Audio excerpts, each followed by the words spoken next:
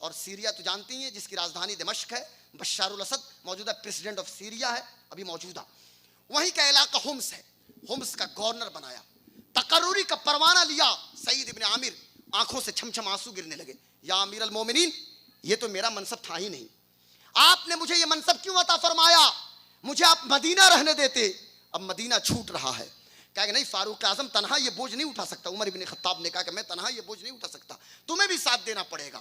حضرت سعید ابن عامر چلے ہیں، گھر پہنچے، بیوی کو لیا، حضور کے روضے پہ حاضری دیتے ہیں، جنت البقیع جاتے ہیں، اور وہاں سے چلے ہیں مدینہ منورہ سے حمص پہنچے۔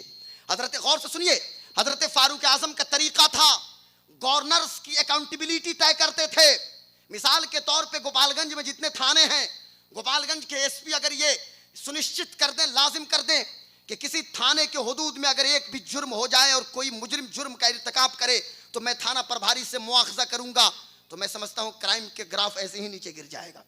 اگر ڈی ایم گوپال گنج کے مقصود صاحب اس طرح کی سختی کریں تو صاحب ظاہر سی بات ہے یہ گراف ایسے ہی نیچے گر جائے گا، لیکن ایک جو نظام ہے حکومت کا، گڈ گورننس کا نظام آپ کو نہ تو یونائٹڈ نیشن کے چارٹر سے ملے گا، نہ تو کوئی حکمراں آپ کو دے گا، بلکہ گڈ گورننس کا نظام چاہیے تو آپ کو فاروق اعظم کی بارگاہ میں چلنا پڑے گا۔ حضرت فاروق اعظم آپ کو عطا فرمائیں گے، حضرت امیر المومنین فاروق اعظم عطا فرمائیں گے۔ آپ نے اکاؤنٹیبلٹی طے کی تھی کہ سنو، اگر دمشق میں بھی ایک جانور بھی بھوک سے مرے گا وہاں کا گورنر ذمہ دار ہوگا، اگر دریائے نیل کے ساحل کے کنارے کوئی کتا بھی مرتا ہے تو میں تم سے پوچھوں گا، یہ تمہاری ذمہ داری ہے۔ آخر ایسا کیوں ہوا؟ تم نے کیوں نہیں ایک شعبہ قائم کیا جانوروں کی دیکھ ریکھ کے لیے؟ چڑیوں کو خوراک پہنچنی چاہیے، انسانوں تک یہ جاڑے کے دنوں میں کمبل اور تمام چیزوں کو پہنچانے کی کوشش کرنی چاہیے۔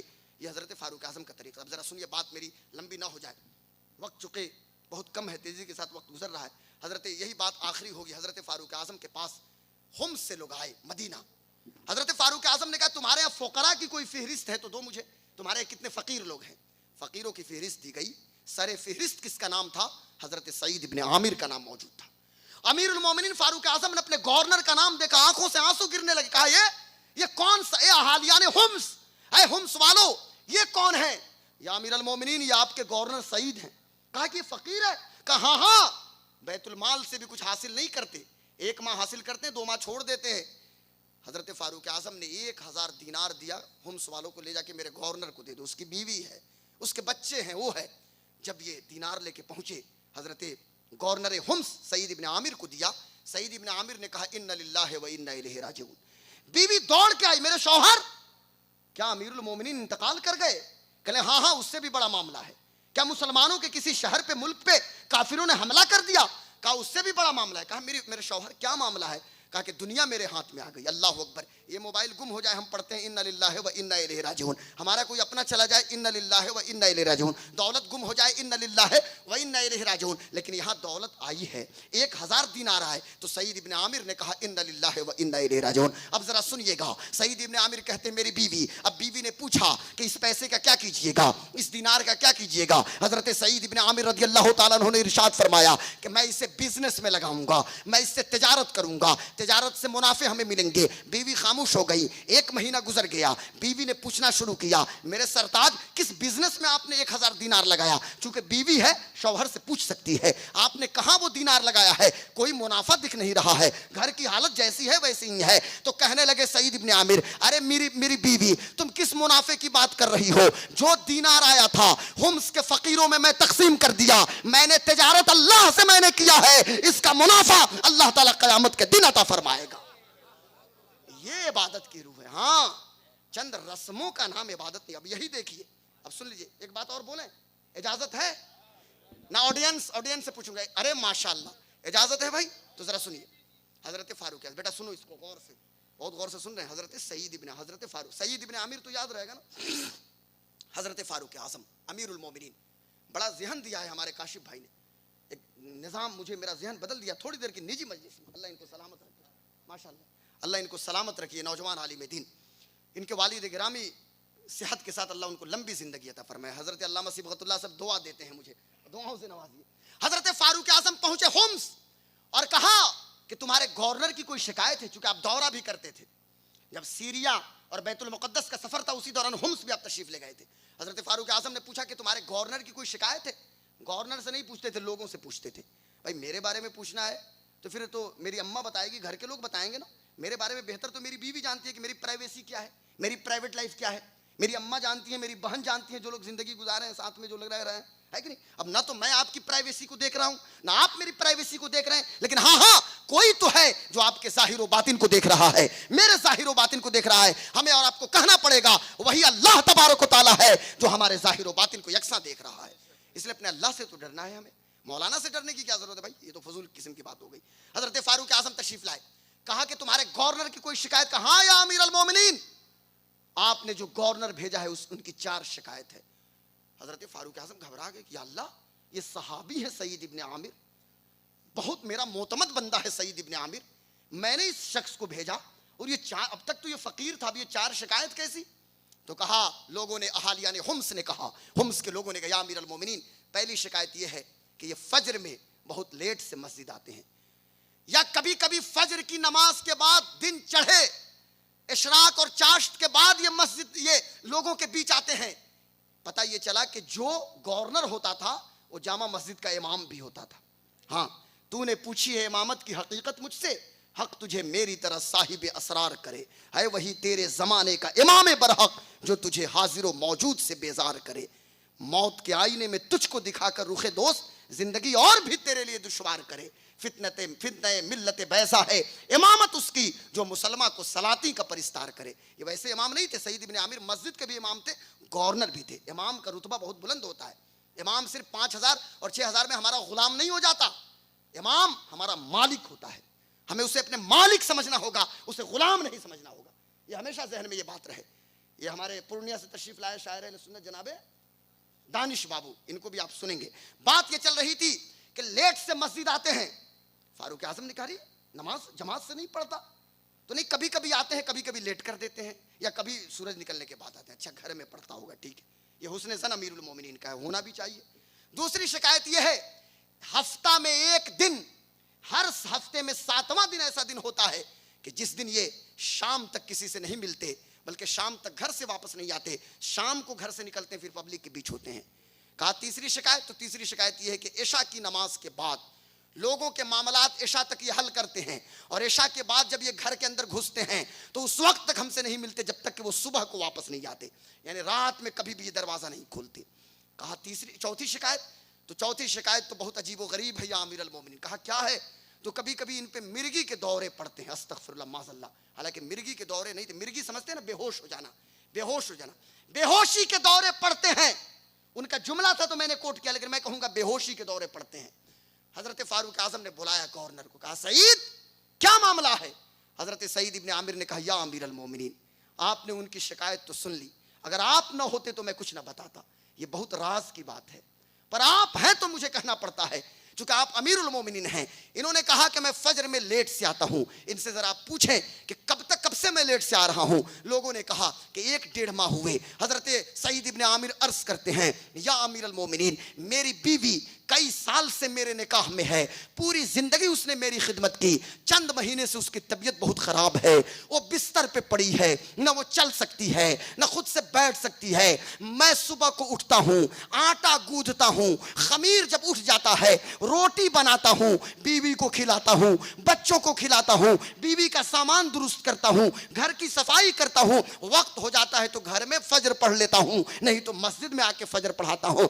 بات یہی ہے کہ بیوی کی خدمت کی وجہ سے مسجد سے نہیں، گھر سے نہیں آتا. فاروق اعظم رونے لگے، آنکھوں سے چھم چھم آنسو گرنے لگے. اللہ اکبر، میرا گورنر ایسا ہے جو ایک بندی کا، بھائی انسان، بیوی کچھ بھی ہے تو انسان ہے نا، پوری زندگی آپ کی خدمت کرے. ابھی وہ بیمار ہے تو کیوں نہیں ہم اس کی خدمت کر سکتے؟ حضرت فاروق اعظم کے گورنر کہتے ہیں کہ میں روٹی بنا کے اپنی بیوی کو کھلاتا ہوں، اگر آپ گھر میں کچن میں مدد کر دیجئے. پڑوس کے لوگ کہیں گے بھائی فلاں صاحب تو بیوی کے غلام ہو گئے. غلام غوث قادری تو ایسی تقریر کیے کہ گھر میں لوگ کچن میں ہاتھ بٹاتے ہیں. اور کوئی حضرت عائشہ صدیقہ سے پوچھے، حضرت عائشہ فرماتی ہیں کہ اللہ کے رسول صلی اللہ علیہ وسلم جب صحابہ کی مجلس سے اندر آتے تو کچن کے کام میں امور خانہ داری میں ہاتھ بٹایا کرتے تھے. پیارے آقا کا اخلاق یہ تھا، حضور بیویوں کے کام میں ہاتھ بٹاتے تھے. یہاں سعید ابن عامر حضور کے طریقے پہ چل رہے ہیں. کہا دوسری شکایت شکایت کا ہے. کہنے لگے یا امیر المومنین میں بار بار کہہ رہا تھا کہ آپ مجھے مدینہ سے ہمس نہ بھیجیے, یہ گورنری مبارک ہو دنیا والوں کو, میں تو فقیر آدمی,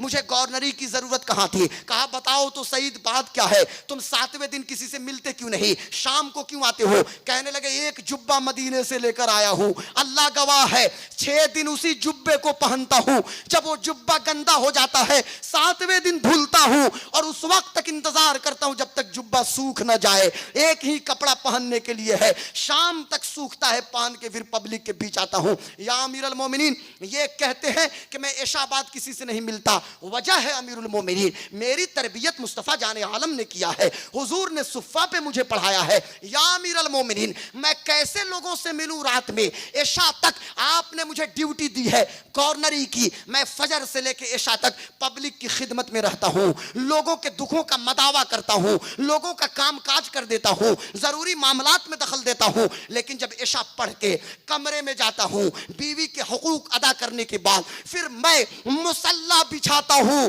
اور اپنے مولا سے راز و نیاز کی بات شروع کرتا ہوں, اور اس وقت تک عبادت کرتا ہوں جب تک کہ فجر کی اذان نہیں ہو جاتی ہے.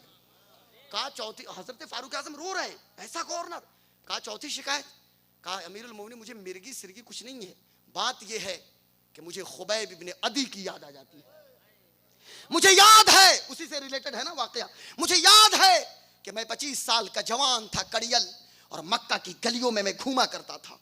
مقام تنعیم ہے, صلیب ہے, پھانسی کا پھندا ہے, اور نبی کا عاشق خبیب سولی پہ ہے, اور میں ابو سفیان اور صفوان ابن امیہ کے بغل میں بیچ میں موجود تھا.